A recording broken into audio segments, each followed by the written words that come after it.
Welcome to the Whitetail Advantage Podcast with your host, Brett Bovin. Thank you for tuning in and enjoy the show.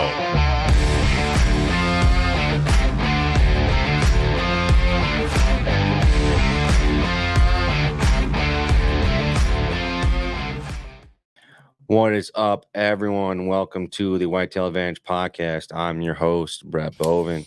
This is the show for all hunters and outdoorsmen alike, where we get together around the electronic campfire, share stories, learn tactics, strategies, and just learn more about the outdoors and become better hunters, like I said.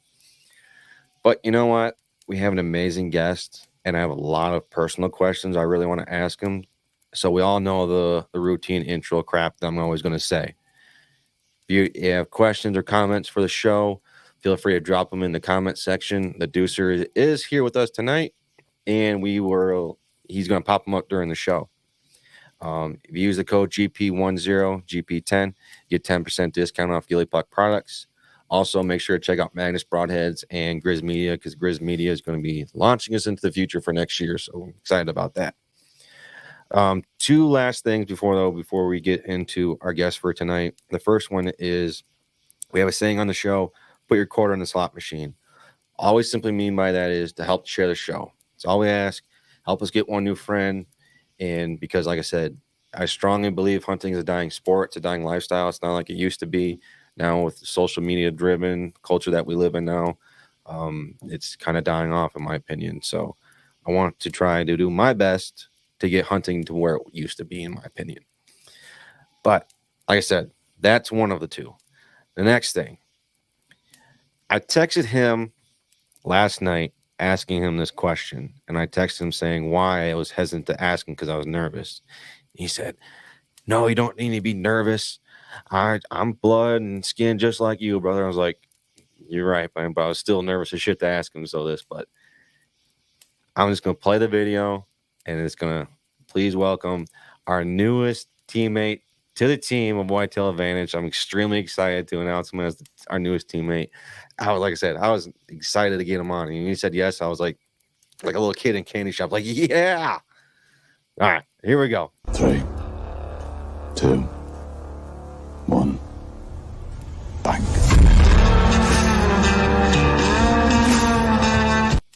It's like winning the number one draft pick. Like, oh, we got the number one pick. We got the Squatch on the team. So, Squatch, welcome to the team. I hope you're out there watching. I know you're a busy guy.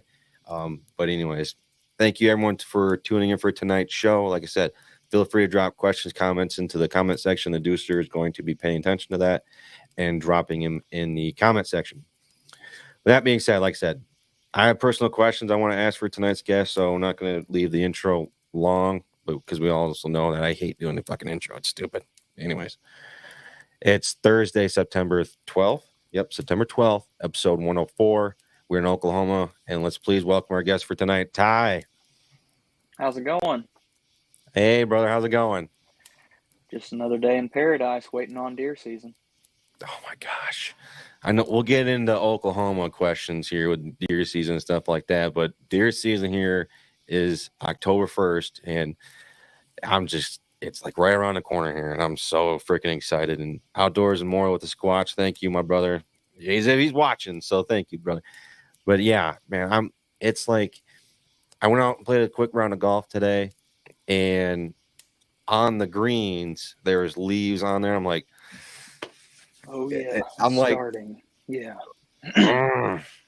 Yeah, just a couple days ago we had temperatures drop down where I live here in northeast Oklahoma to like 48, 50 in the morning, and I walked outside and I was like, oh my goodness, here we go. It's that first little tingle. So always gets the blood pumping. I will say this real quick before we start asking who you are. Last week we were in the 65s and 70 type degree weather and like 40s in the morning. I was like, this is my type of weather, man. Today was like 85, 86. I'm like, what just happened? Can we go back to last week, please, for that type of weather? Yeah, it definitely gets people up and moving and practicing and stuff when we get a cold snap like that. But it was a reality check when I walked out this morning about 7 and it was already 82 degrees. I was like, ugh, back to it. Another month of this crap before it starts cooling off again. Right. Well, Ty, for anyone that doesn't know you, can you give a little background about yourself? Sure. My name is Ty Dameron. I'm from Wagner, Oklahoma, Northeast Oklahoma, if anybody's familiar with that area. I have an archery shop, Tybo's Archery, that I own and operate with my family, my dad, and my brother. And we've been doing that for 3 years now. So it's been going pretty dang good. We sell Matthews, Prime, Bear, Bowtech, Darton, soon to be Hoyt within the next 2 months. So we're carrying all the major brands, sell all the major brands of arrows, broadheads, accessories, etc. So everything you need, minus a tree stand and a dumb deer to stand in front of you so you can shoot at him. Yeah. Well, let me ask you this. What's your number one selling broadhead? For fixed blades, and this isn't a shameless plug, but Magnus, I sell a crap ton of Magnus broadheads, and I've pushed them pretty hard since I've been little bitty. I shot my first deer with a Magnus, 15 years ago, and I've shot a lot of deer since then. But low poundage setups, women, kids, guys that are sub 60 pounds, I always push them to a Magnus Stinger. And now the Killer B, the new one that they have out, the solid blade, I really like that one a lot. But it's kind of varied. I sell a lot of expandables too, and I'm not biased towards either one. It's just kind of different ammo for different game. Whatever your setup is, will kind of be the direction I push you in. Have you shot the Sarah Razor yet? I haven't. I've kind of steered clear of the serrated broadheads. I don't know. I've always thought a slick blade would penetrate better, but I need to so I can get an honest opinion. I've shot pretty much every other style of broadhead they have, the Black Hornet, the Killer Bee, the Stinger, 150, 125. I've shot pretty much every single one of them into an animal, mostly hogs, just seeing how they work and the flight and everything. I've been shooting the Magnus Stinger with the bleeders, the 4 blades, and with the serrated edges, and I love them. Yeah. We tried the plain ones without the serrated edges, and those are great. But in my opinion, I like the serrated more because it kind of clicks a little, it cuts a little bit more. But this year I'm going to be trying out the Sarah Razors this year, so I'm really looking excited for that. But you can't go wrong. I still got 3-pack of the Stingers in my bag, so I'm liking those. But if you've got enough kinetic energy, the Sarah Razor probably would make a lot better blood trail and cause a lot more damage because it's not cutting a straight line. It's slicing in a bunch of different directions, and so I could see that. But it's just personal preference. But I would think for a lower poundage setup, I'd probably want the slick blade. But if you're running like me, 75 pounds, I could probably shoot any version of their broadhead and still shoot clean through the deer. It's personal preference. So yeah. I have 5 or 6 different brands of broadhead in my quiver right now, just goofing around hey, I'll shoot one with this one, see what happens. I like testing. It's part of my job. Well, I shot my deer last year, and I used the Stinger, obviously, and it went straight through him so quick. And next thing I know, I'm looking at the broadhead. I'm like, did I even hit the deer? It did the back leg kick. I'm like, I had to have hit him. And I'm looking down at the arrow, and I'm like, there's no blood on this thing, at all. There's a fletching off. I'm thinking, did I shoot underneath him? No, I went through him. There was just a slight bit of blood on it, and we went and found the deer. I looked, and he only went 40 yards. I was like, holy shit. And if you could see the hole that this little broadhead created on the entrance and the exit wound, they are spinning in the serrated. They're cutting so much. And then I started looking, because what happened was he went on a straight line. So I backtracked and did a U because I didn't want to just accidentally bump him or anything. I went back and looked at the blood trail. 10 yards past where my arrow was at, just clumps of blood everywhere. Yeah, no joke. They work great. I've killed a lot of deer with the original Stingers before they went to the I don't even know if they're called Stingers. They used to be coming a 6-pack black broadheads. They were still Magnus, but they kind of look like the old Ted Nugent series. I've killed a bunch of deer with those when I was younger, and then when the Stingers came out, that's what I switched over to because you couldn't find the old ones anymore. But what happened to you is you probably had that blade go through, perpendicular with the ribs, and it just didn't cause any damage. It just went through and through clean without causing him a lot of trauma. That's why it didn't go very far. So, one of the fletchings even came off. Yeah, the ribs will rip those suckers off, especially if you're shooting a stiff vein like a tack vein. I've had a bunch of tack veins fly off shooting through deer because they're so stiff. The ribs will grab them and just peel them off. So, But no, that's what I tell customers on a daily. They're like, what broadhead makes them or kills them the fastest? Well, you could probably shoot one with a field point in the lungs and it would kill him. It's personal preference and what makes you confident, and that's really all that matters. So Yeah. at the end of the day, if you're confident and you believe in your equipment, that's all that matters. But I like expandables. I shoot them and they work good, but a fixed blade has its place. Expandable has its place. Most of the time when I'm shooting an expandable, it's when I'm hunting out west where I have to shoot further, because shooting a MAGNUS Stinger at 95 yards is kind of out of the question. It's going to drift off 6, 8, 10 inches with a couple of mile-an-hour crosswind, whereas like a mega meat or a swacker, for instance, usually hits right behind the pin with a field point. They don't have much variation, just a slight amount. Maybe at 100 yards, have to change my sight tape 1 yard. So very, very similar flight. So let's dive into that a little bit. First off, outdoors more with the Squatch. Need to get Ty hooked up with warhead arrows and rec broadheads. I'll be down to try some. For sure. I'm always. I think as hunters, we should always be willing to try new things, especially in the off season. Like try different setups and different techniques and stuff like that in the off season. But have your stuff that you're comfortable with when it comes to hunting season. Like I'm not going to change that stuff, but I'm willing to try some different stuff here and there. I have my tried and true stuff when it comes if I'm chasing a particular deer and I know he's in the area and I've got to get in there and like I'm 100%. I have the stuff I trust. Yeah, I'm going to go back to it, but I'm very fortunate to be covered up in a lot of feral hogs, and I can get out and try different broadheads, different arrow weights, and just kind of see what works. And then, but most of the time I revert back to what's always worked for me the best and, what I'm confident in. Let's dive into this a little bit.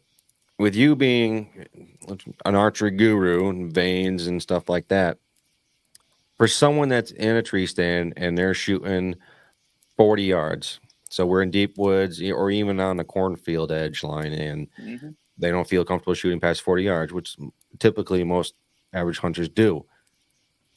What type of broadheads in correlation with the veins should you be looking at if you're going to be shooting 40 yards or in?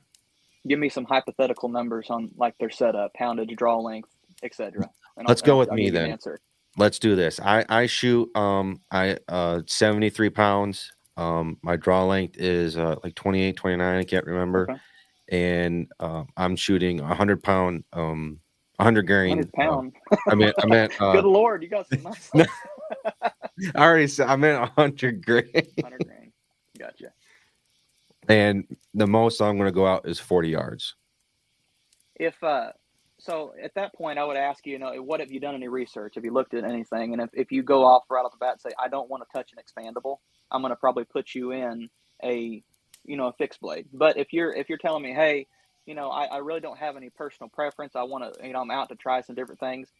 At 73 pounds at 29 inches, for most whitetail, especially Oklahoma whitetail, our deer don't get nearly as big up there in the north as y'all's do, but you could shoot any broadhead you want within reason and shoot clean through them.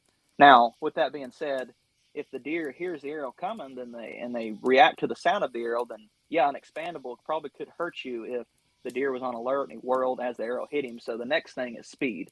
A lot of people overlook speed when they're setting up their bow. Like, what broadhead works the best? Well, speed and correlation with a good broadhead setup make a lot of difference. I try to keep my bows personally as close to 300 feet per second as I can, with maintaining as much arrow weight as I can. And the reason I picked that number is shooting competition archery from, age 7 through current. I know what my rise and drop is, at certain distances. So if I need to take a 35-yard shot and I know, hey, 16 inches of holdover with my 20-yard pin, it just kind of comes naturally. Where that also helps is if you shoot a deer, where most big bucks get killed during the rut, right? Wouldn't you agree? Yes. So what happens during the rut? You're sitting there, deer comes cruising by, chasing a doe, you stop him, all of a sudden he locks the brakes up. Crap, where was that sound coming from? Any sound beyond that point, that snap of that bow, he's going to either react, duck, lunge, he's going to do something.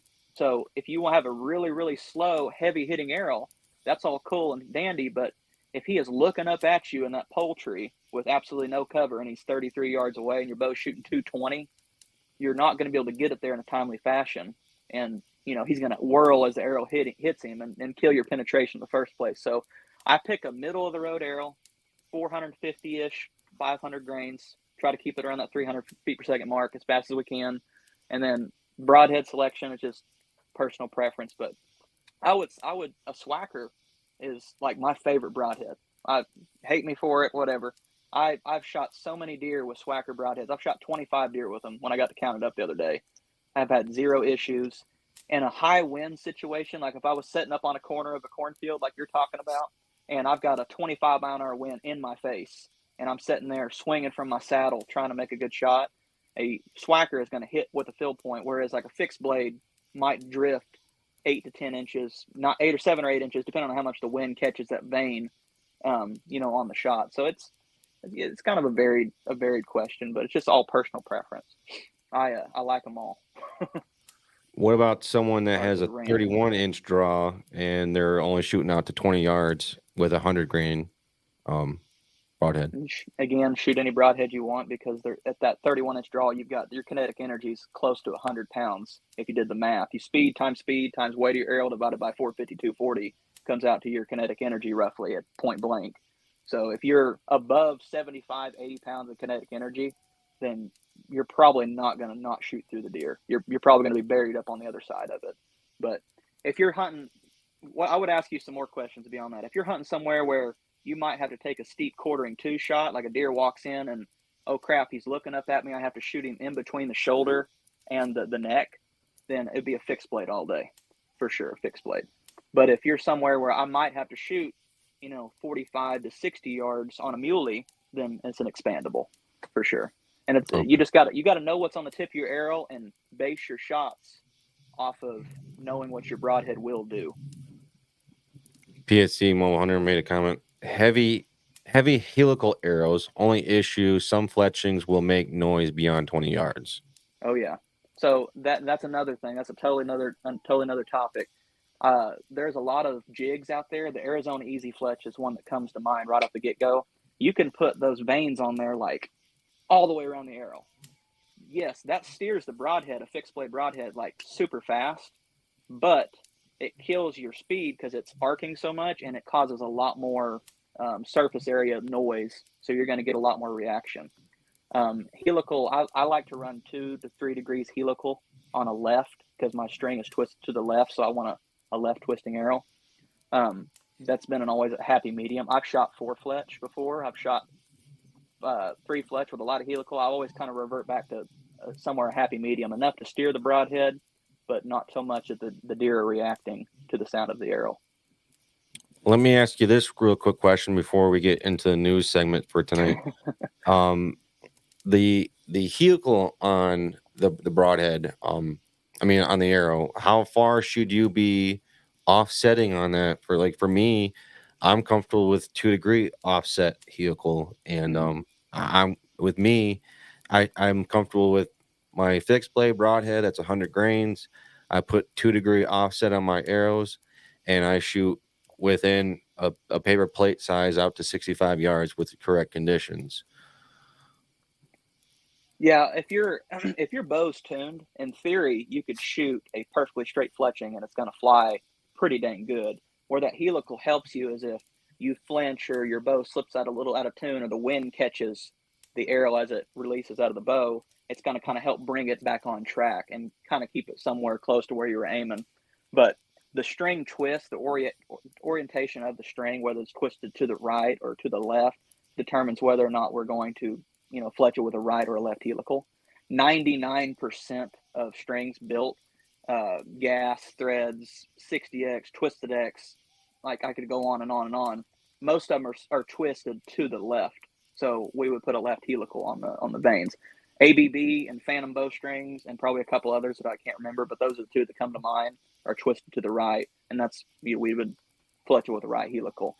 The broadheads, as far as right bevel, left bevel, I've shot both on a left helical, and I haven't noticed a giant difference in how they fly. Like I've shot the MAGNUS Stinger, not the Stingers, but the new single bevel 150s. I've shot those at a couple pigs at 40 yards, and out of a left twisting fletching with a right bevel broadhead, didn't notice they flew much different, to be honest with you. But every little bit helps when you're talking arrow flight, because when it comes down to it, it's a game of inches, between hitting the deer in the heart or shooting him in the neck. Well, and that's I remember listening to what's his name right now? I'm drawing a blank. Levi Morgan, where if you don't see which way the arrow's going to be twisting to the left or right, and if you put the wrong offset helical on it, you're going to be knuckleballing it in the air. That's a true statement. But my question is, it's like a two-parter. How much is too much of an offset? And I've heard two theories. It's the string, or it's also the way the arrow is wrapped, which causes it to go left or right. I don't know anything. I don't think it's about the arrow. I think more or less it's the string direction, the twisted to the left, and then your serving is served in a certain direction based on the way the string is twisted as well. So I think that has a lot to do with it. But from all my findings, I've never shot a left twisting bow, and I'm sure somebody has.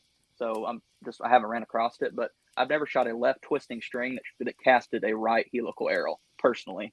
And I've checked a bunch of them. Most of them are to the left, or slightly to the left when I would check them with a bear shaft. Because the way you would do it, if you really wanted to get down to the nitty gritty with your particular bow, is you would take a silver Sharpie, mark 12 o'clock on your arrow, stand back at about 5 feet from your paper or your target, and shoot and see which way it spins. It spins to the right, spins to the left.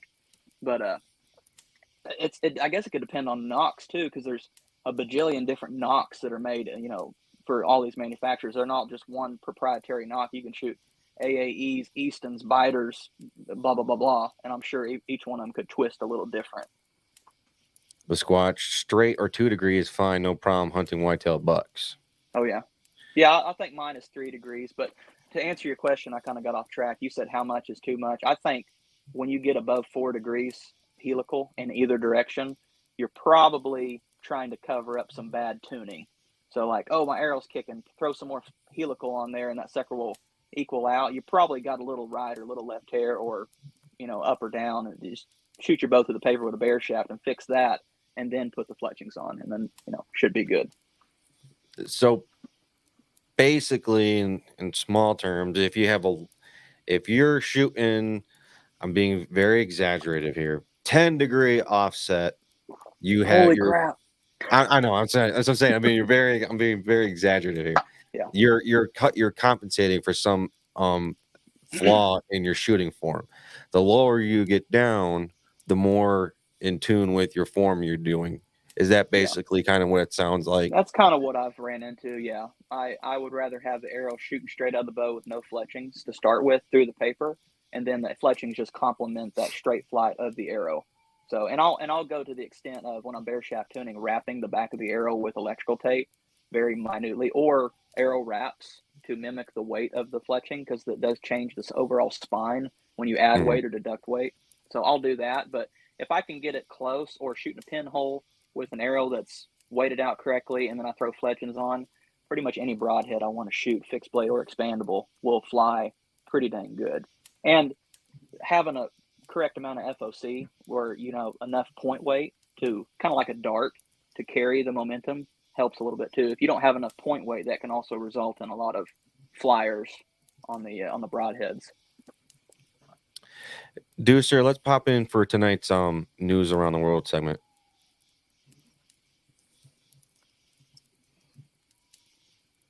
News around the world. So there's an alligator hunter landed a massive record-breaking gator on I'm assuming Pensacola River on Saturday, the last weekend of the 10-day Mississippi season. The female gator measured 37 inches around the belly, had a tail girth. Holy crap, there it is. Is he sure that had a thing's tail dead? girth of 32 inches and was 11 feet, 34 inches long. The massive reptile weighed in at 324 pounds, according to the Mississippi State Department of Fish and Wildlife and Parks. That's a monster. Dang. That's a bucket list hunt right there. I want to go do that. That does look like a fun type of hunt to do. hunting dinosaurs, basically, in my opinion. Yeah. A guy I know went and did that a couple years ago. Actually, I know two different gentlemen that have done that with their bows and went and shot gators in the back of the head. And Really? it's pretty dang awesome. I ain't gonna lie. Thanks, Deucer, for popping up the photo there. Yeah, that's a massive. Oh man. Yeah, I want one of those skulls on my entertainment center right below the TV. What's that Awesome. video of that movie back in the day? It was had 3 actors in it. I can't remember, but they were after trying to get the best video of all these bears in their den and they're hibernating. It's called The Wild, I think it was called. Maybe. And they Marty went to this. Stafford? Huh? Marty Stafford or something like that? Maybe. Anyway, it was with one of the actors from Home Improvement. He was in the movie, and they went to this place looking for gators to get filming of them. And he had like gator mount skulls all around his cabin place. And I was like, I want one of those at my future house. Pretty awesome. All right, Ty, let's dive into your background there. Are you hunting more on public land, private land? Are you doing a mix of both? Well, I didn't get into the public land game until I was in my early teens. My dad had a business in Canada for a long time, so he was a fishing guide up there. And so my early bow hunting was hunting bears. So I've actually shot quite a few bears when I was, 7, 8, 9, 10 years old. Most of them out of my bedroom window on depredation permits, because they would come in and jack up our trash cans, and the DNR would say, well, here, you can kill them, tag them with, this and that. And so when we come back to Oklahoma, I started venturing out on the public lands and doing a lot of running and gunning with a climber. And I really cut my teeth doing that. That was like 1 or 2 years pre-Onyx, or maybe right at the beginning of Onyx. And so there's a lot of spots now that back in the day, like when I was 13, 14 years old, that I went and shot stud bucks off of public land for a young kid that you can't even touch now, because there's so many new hunters that people will drive right by it and not know. And now it's like, oh, it's public. I can pop it up and look it up on my phone. But here recently, I've got into some nicer pieces of property to hunt, private land, permission spots, but mostly grew up hunting public. And then the last 4 or 5 years, I've been hunting with a saddle, and that's been a learning curve in its own, but I really, really like it, and it's been fun. I can hunt anywhere I want, be mobile, and not be limited to, like I was when I was younger, a pole tree, and have to be 30 foot in the air. I can get 12 foot in the air and be really hid and not have to carry all that extra stuff with me. PSC Mole Hunter, we tried to do gator hunts when we used to go to Gainesville for ASA tournaments, but never was able to. Well, it's never too late, my brother. Yeah. Well, I thought about that. We've seen some gators on some of those lakes when we shot a bunch of the ASAs over there, all shooting that trail for a couple years, and I always want to put a double header, but it's either focus on the tournament or focus on the a hunt. It's hard to do both. Right. It's funny that you mentioned about being a mobile hunter. For me, and I hunt on private land next to my parents' neighbor's house. Yeah. And we obviously have a lot of fixed stands because it's their property. Yeah. But we've actually been talking more about, well, we have great positions where we're at with the trees, the stand location. Don't get me wrong, but there's a lot of times where it's like, man, if I just had a stand over there, just 20 yards over there, I think I'd be in a great spot, better compared to today. So we've actually been talking about, like, you know what, let's all invest in X amount of money and let's just get a quick mobile setup, so that way we can practice in the off season and we can move around here and there, because we all know who's going to be hunting what stand for each day. That's not the issue. It's more of, we just want to be a little bit more mobile if the time comes that day. So it's like, if the wind changes and you have to hunt, or a buck's in an area and you just can't get into that one stand. Exactly. I firmly believe that deer, does, bucks, whatever, will pattern you as much as you pattern them on a trail camera. So like if you're sitting there religiously hunting the same creek bottom stand and doing the same entry exit every single time, you're leaving a scent trail. Eventually they're going to figure out you're in there moving around a lot. So I've killed a lot of deer just moving, like you're talking about, 40, 50 yards at a time. And I've shot quite a few deer on my home place in a saddle 40 yards from an existing tree stand, just on the opposite side, where the wind is better and they're not going to wind me. And I swear I've had deer walk up, especially old does would walk up and look at the tree stand. Like they know that something is there. And sometimes there's some fat dude up there that smells like Cheetos and, sweating, and I need to run from that. But I think big bucks do that too. So just changing up and being as unpredictable as you can, I think can be very beneficial. And I find it really, really beneficial for hunting with a buddy too, because you can get up next to him, like my brother. I can put him in a ladder stand, and then if I want to go hunt with him, I just hop right over next to him, hang it up, and I'm hanging there watching in a matter of seconds. So it's funny how we think as hunters, like, oh, they're just whitetail deer. They're not. We give them their credit. They're very intelligent animals, but sometimes I think we get to the point where it's like, well, they're just whitetail deer. right. Real quick, Stephanie, Olivia, hello, Howdy. Stephanie.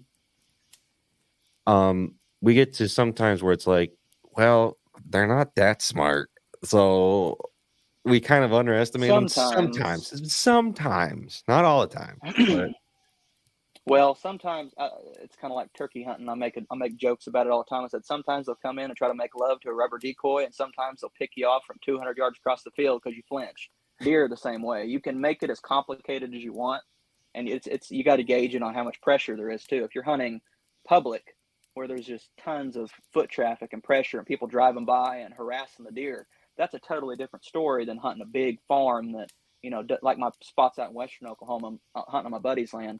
There is not a lot of pressure. Those deer act dumb compared to some of the deer I've dealt with on public land. Like they will stand there and watch you walk to your tree stand, climb up the tree stand, hop in there, and still sit there and like, what are you? What's going on? Any other deer on somewhat public land or, our private land that we've hunted a bunch, they would just be gone in a matter of seconds. So you got to gauge it on how many times that deer's seen a person. yeah, and I don't care what anyone says, and obviously I've only hunted here in the state of Michigan, but I swear the does here in Michigan, I say it all the time, they're freaking Einsteins, man. All I have to do, I've heard that up there around Michigan, upper northern states, that the does are really, really picky. Like they will get you. They will. I mean, I swear, there's a lot of times where I'm just sitting there and I haven't moved a muscle in like an hour, and it's like, all right, I see a doe coming, I'm going to shoot her. I get close to possibly moving, but then, well, it's not even I flinch. I just blink and they're looking up at me, and I'm like, I didn't even do anything. You're way over there. I see you in my peripheral, and I blinked. And you're up here like, what the fuck? Yeah, that's why I like saddle hunting too, is because early season, it doesn't really matter. You can hang on and be really hid. But when those leaves fall, you are a sitting duck. So if you're sitting there protruding off of one side of the tree and a deer is walking kind of to your left on your strong side as a right-handed shooter, you've got to stand up and skyline yourself before you can get your bow. Whereas like if a saddle, if you've got it set up correctly, you go up on one side of the tree, put your platform on the other like I do, and make it where I can go 360 around the tree. If I'm paying attention and if I see a deer from far enough away that, I can react to, I can maneuver my body and get my shoulders behind the tree and make sure that my silhouette is hidden. And I kind of follow the old turkey hunter rule, find a tree bigger than your shoulders, if all possible, so that I can at least hide my silhouette and just peek around every once in a while to kind of see what's going on. It doesn't always work that way, but it's a good idea. No, yeah, it's a perfect idea. So, but hunting public too, and hunting out of saddles, back kind of the arrow thing, how it incorporates into my setup, having a fast shooting setup that's, going to have a flatter trajectory. Because when you're hunting on a saddle, you're not always having pre-trimmed, pre-cut lanes. Like, well, that's 30 yards and that's 22, and everything's changing all the time. So I want the fastest flatted shooting, setup I can get within reason. So if I'm sitting there and all of a sudden a buck comes in at 31 yards on my weak side, I can swing around and, get to him and touch him instead of, having to make the perfect shot. I can have a little room for error. The Squatch facts. That's why I started using saddle this year. The elements of surprise. The first time you go into an area is usually the best. PSC Mole Hunter. I don't do the saddle with my mobile setup. I still use hang on, but I can set up in a tree in minutes. Yeah. I have a Millennium M7 microlight, a little tiny tree stand. It's not a super expensive tree stand, but I love that thing for doing those hanging hunts. If I'm going to go in there and sit somewhere all day, because as much as I love my saddle, the saddle isn't something I want to hang in all day if I don't have to. I can go in and hang that little bracket, pop the stand in there, and be in set up in less than 10 minutes generally. And if my buddy's coming with me or my brother, I can go up with one set of sticks, hang the stand, hop on the other side of the tree, then boom, we're both up in a matter of 10 minutes if we're both working at it, and getting everything set up correctly. So there's a bunch of different ways you can go at it. And it's not like we're hiking 9 miles like some of these elk hunters are going in. We're hiking 300 to 500 yards, so a couple ounces here and there ain't gonna kill you or ruin the hunt. One question here before I start asking more questions about Oklahoma. Yeah. How do you deal with the emotional aspect as a hunter with what I mean by that is the killing of a deer, so that the taking on the life of a deer, and just all the other elements of it where it's like, I gotta prepare, I gotta take the time to practice and shoot my bow. And what happens if I miss? What happens if I go weeks without seeing a deer?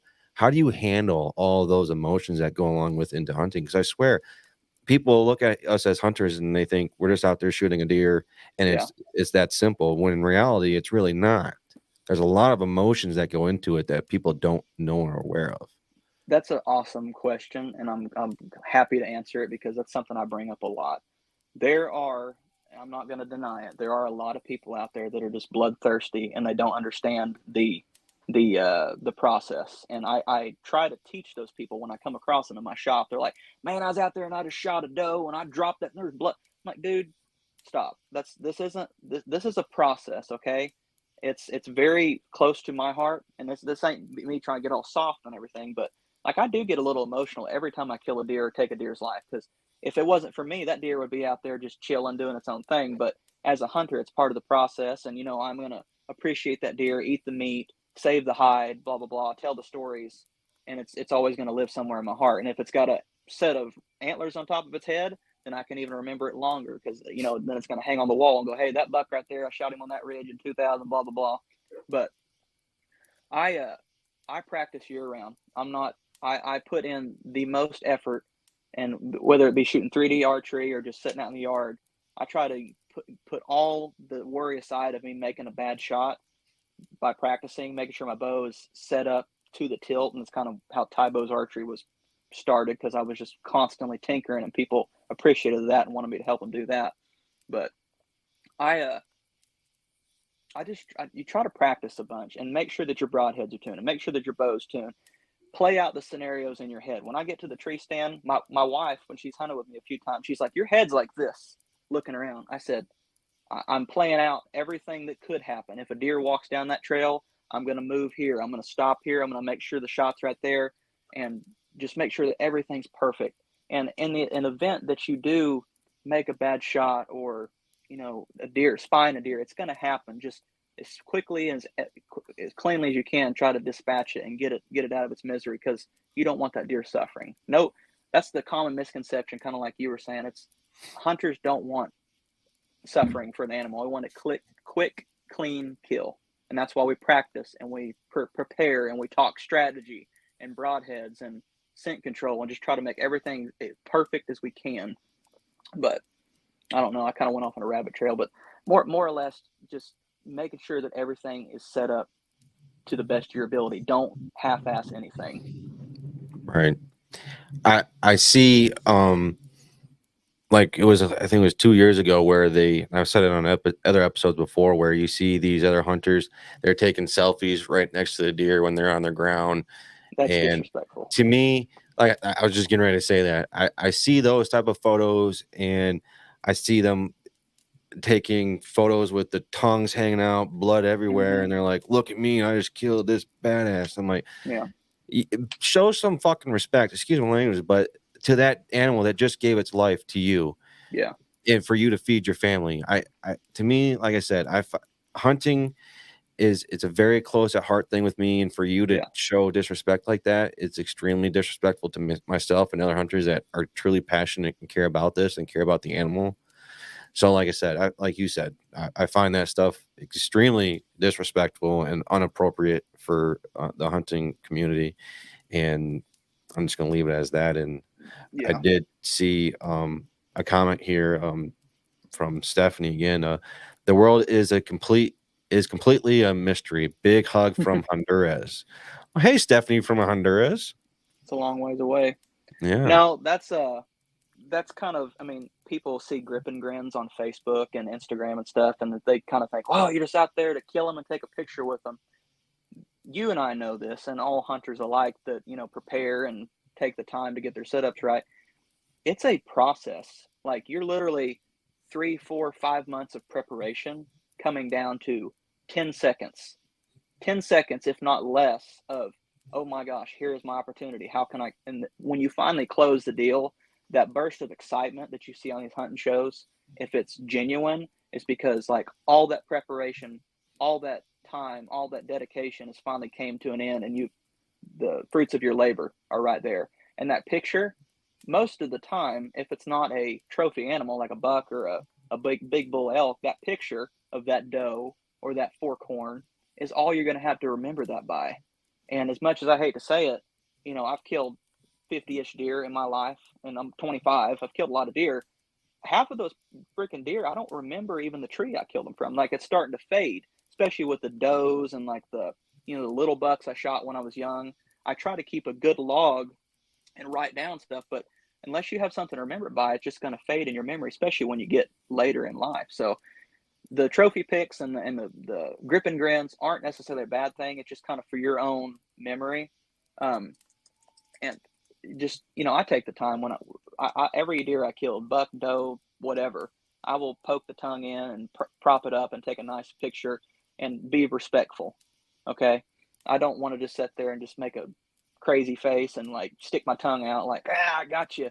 It's part of me respecting, like, here is the end of the process. Yeah. And you said it perfectly. We're out there practicing 4 to 5 months out of the year for just 10 seconds. You have 10 seconds. Seconds, yeah.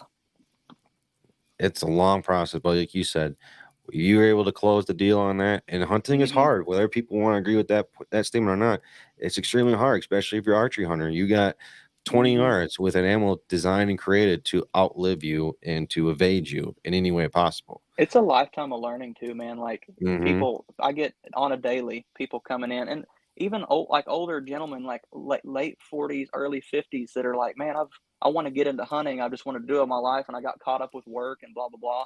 Dude, I know people that have hunted their whole life, and every year they come in, and it's like, oh, I learned something new today. Something changed. Oh, this works better. Every year you're going to find out something new. So it's a lifetime process, and you're never going to perfect it. A lot like golf. You're never going to beat the game. The game is always going to be better than you.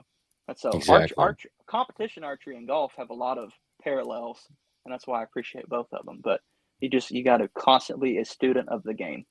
I know it's an overly used phrase, but student of the game is no better way to put it. PSC hunter. I've been hunting 45 years and still learn something new, and sometimes from someone younger. Yeah, because a different perspective. Sometimes it's like just a different set of eyes. You get kind of this jaded view of how everything should be, and they go, oh, "Wow, that I never thought about it that way. Maybe I should go in this way, or either way." And I don't think it's more. I mean, you can kind of see the point of, well, some hunters can kind of be, I guess, arrogant when they say, like, I know it's fine. I know what I know. I'm fine. I don't need to listen to you. But then you just listen to someone else. You're like, you're right. That's a good point. You get so tunnel focused on what you know and what you see, and you're thinking that you know everything about it for the most part. I'm not saying we're all geniuses out here, but you just take a second to like listen to someone else's point of view, because they're looking at it from outsider's point of view. Like, oh man, I've been staring at this piece of property for 30 plus years now. I didn't even see that. Yeah. All I can say is, to the people who act that way and are arrogant, be careful, because the moment you think you got it figured out, that deer or whatever you're pursuing is going to change its pattern and try something new, and you ain't going to see it coming. Always go into it with an open mind. Same thing with archery setups. Just keep an open mind. It's constantly evolving. Hunting as a whole is constantly evolving. So, well, Ty, we got about 15 to 20 minutes here, I want to ask you a couple questions here about Oklahoma. What else? Sure. What you got? That's the first one. When is the hunting season start and end?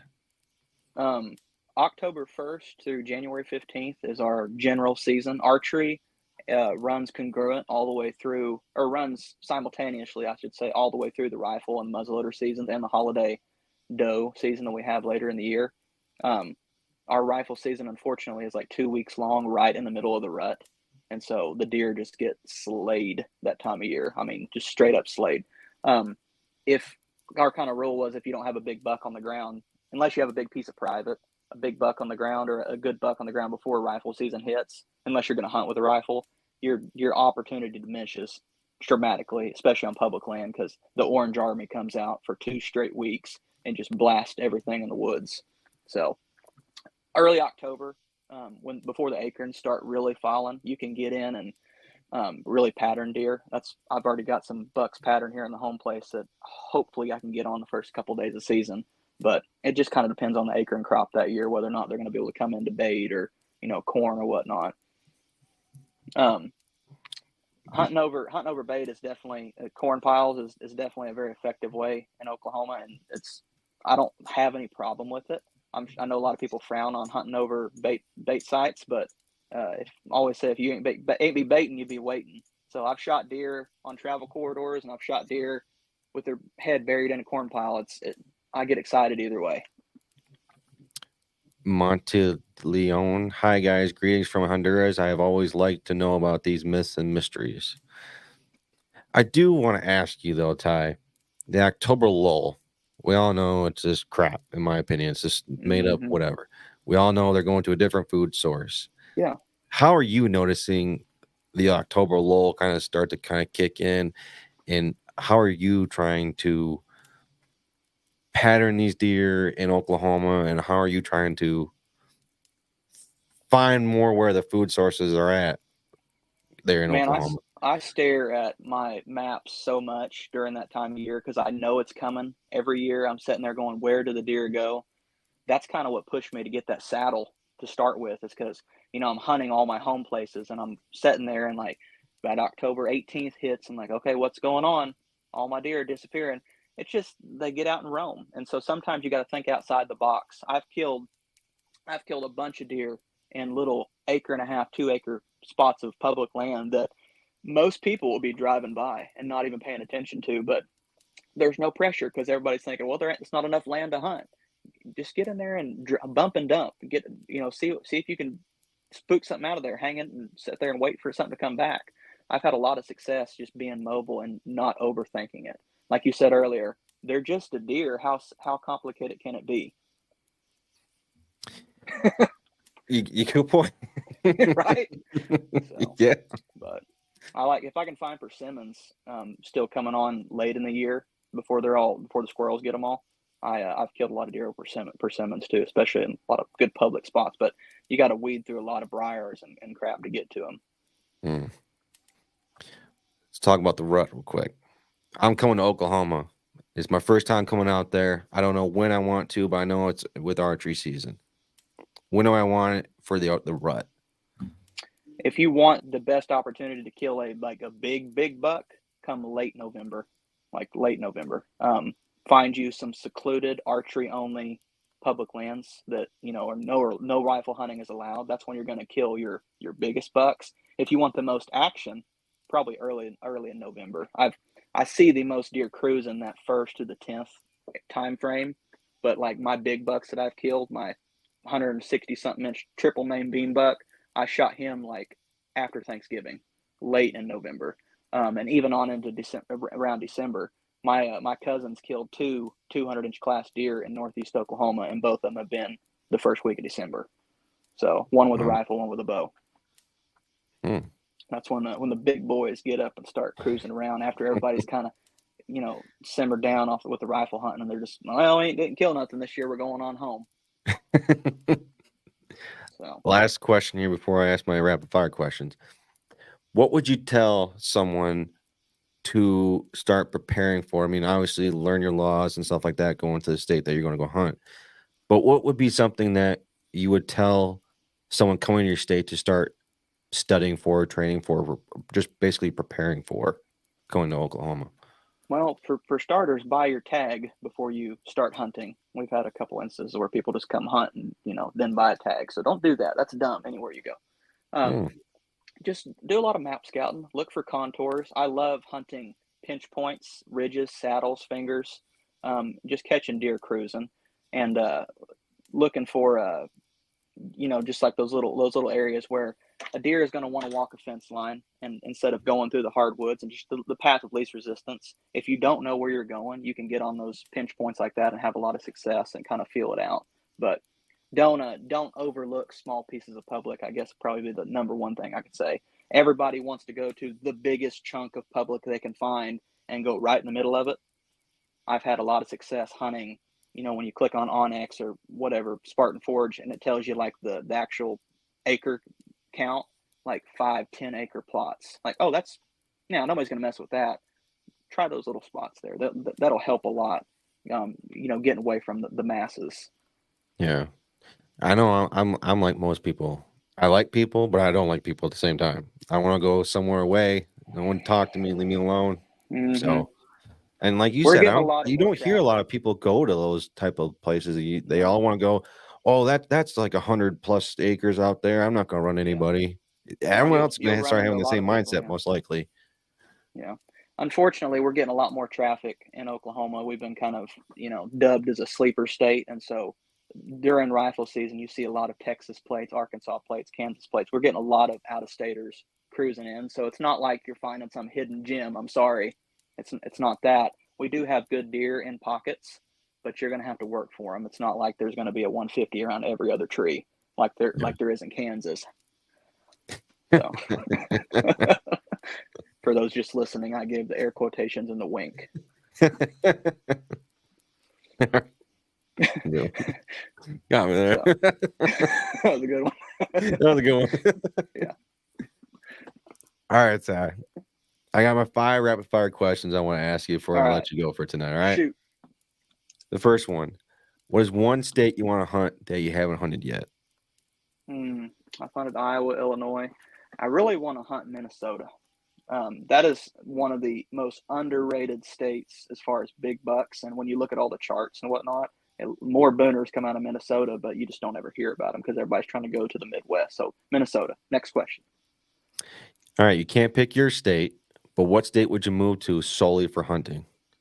Colorado. No, Wyoming. I won't say Colorado. I'm sorry. I take that back. Ooh, Wyoming. That's a Wyoming. first. Yep. Antelope, mule deer, elk. Boom. That's a good I'm point. still in the lower 48, so I don't have to travel 35 hours. Because my second question or answer would be Alaska, but that would be too far away from family. I would feel like I was too secluded. Wyoming is the least populated state.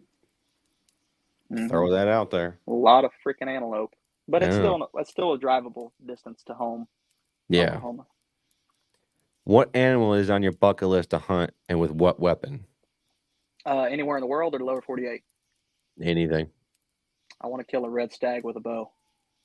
A red stag. I think you're the second person that said a red stag. Yeah. I would have spent all my money doing that instead of going to Africa if we didn't get such a good deal going to Africa. But yeah, that would have been like my first choice. So that's still on my bucket list. A red stag with a bow, and then maybe kill a tar and one of those fallow deer, or, whatever they call them over there. But the red stag is like real high on my list. For anyone listening, we had a great episode with Jesse Anderson here from Michigan and Grizz Media. He goes to Africa on like a yearly basis. He said, if you really, truly want to learn about conservation, go to Africa.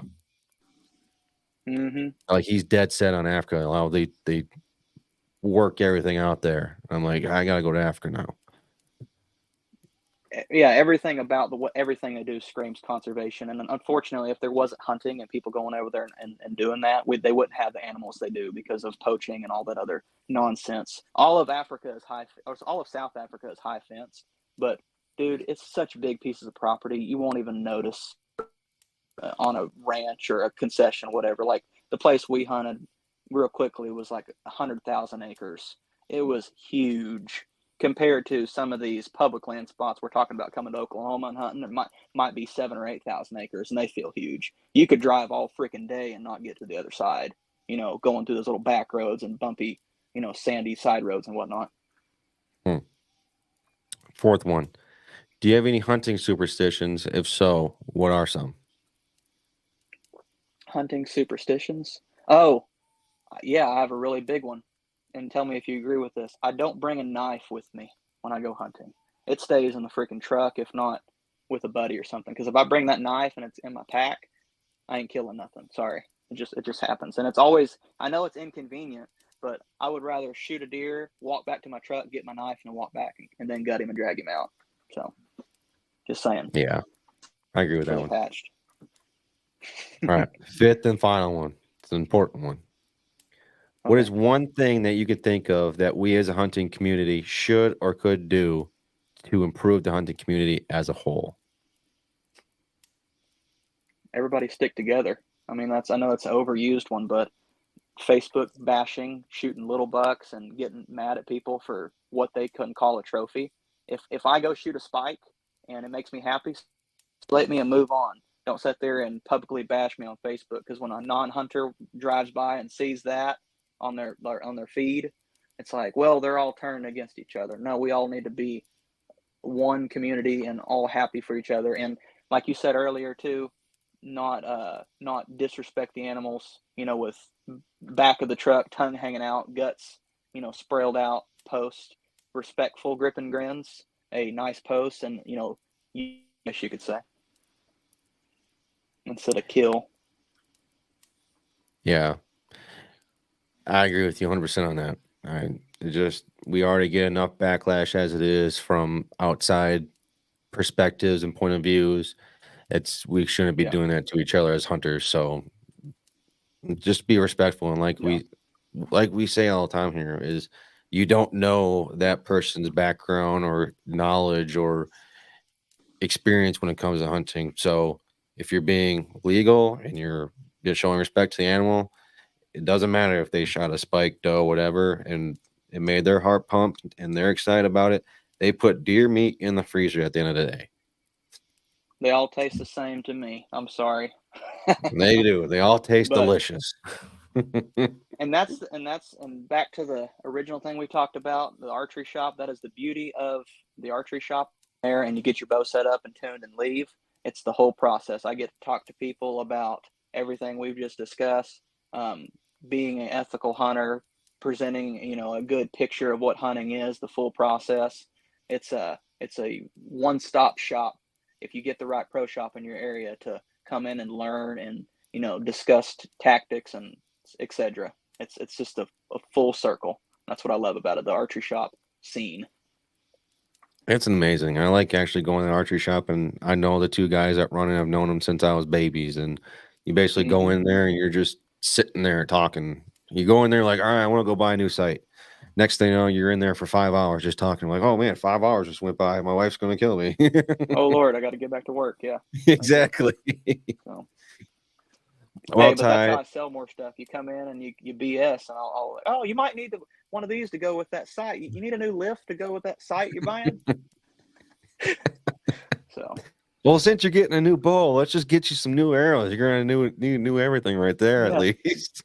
Yeah, might as well. It's just money. You live once, right? Exactly. You can't take it when you die. Well, Ty, cool, I just want to say thank you so much for coming on the show and sharing your knowledge and everything. For anyone that wants to reach out to you and follow your stuff, how can they do so? Follow me on Facebook, Wagner, Oklahoma. Instagram, I'm starting to work on that. There's Tybo's Archery on Instagram, or my personal page is Tybo99 on Instagram. We try to post kill pics, success pics that customers send in. I'm really big on that when I set up somebody's bow, or even if I just tie a D-loop on. I'm like, dude, send me a picture. I want to see what you do this fall. And it really brings me a lot of joy watching all the success pics roll in. I got my first deer, shot my biggest buck today, blah, blah, blah. It's just aspect of that. So I try to post them on there, and then just simple tech tips and, tuning stuff. We try to keep it pretty live on the Facebook page. Well, I know who I'm going to when it comes to trying to learn more about archery. and just letting you know. Make a trip down to Oklahoma, hit some of our public lands, and let me slap a tune on that old Phase 4 of yours. Yeah, buddy. I'm always tinkering. Well, Ty, I just want to say again, thank you so much for coming on the show. I greatly appreciate it. I hope you have a good rest of your night, brother. Thank you so much for having me. We'll talk to you soon. See you, buddy. All right, bye. Oh man, what an amazing guy, amazing guest. Like I said, when we booked him on for the show, I was excited because I was like, man, I love learning about archery and I can't wait to pick his brain about everything.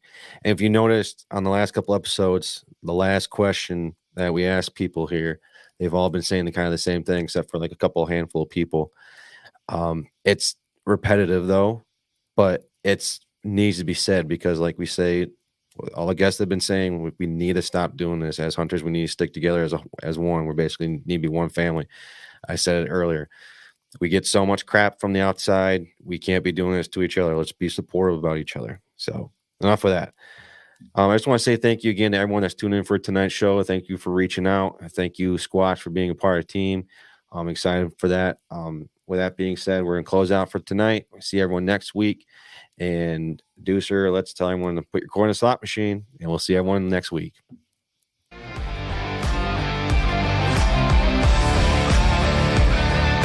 Thank you for tuning in to another episode of the Whitetail Advantage Podcast. We hope you enjoyed the show, and we will see you next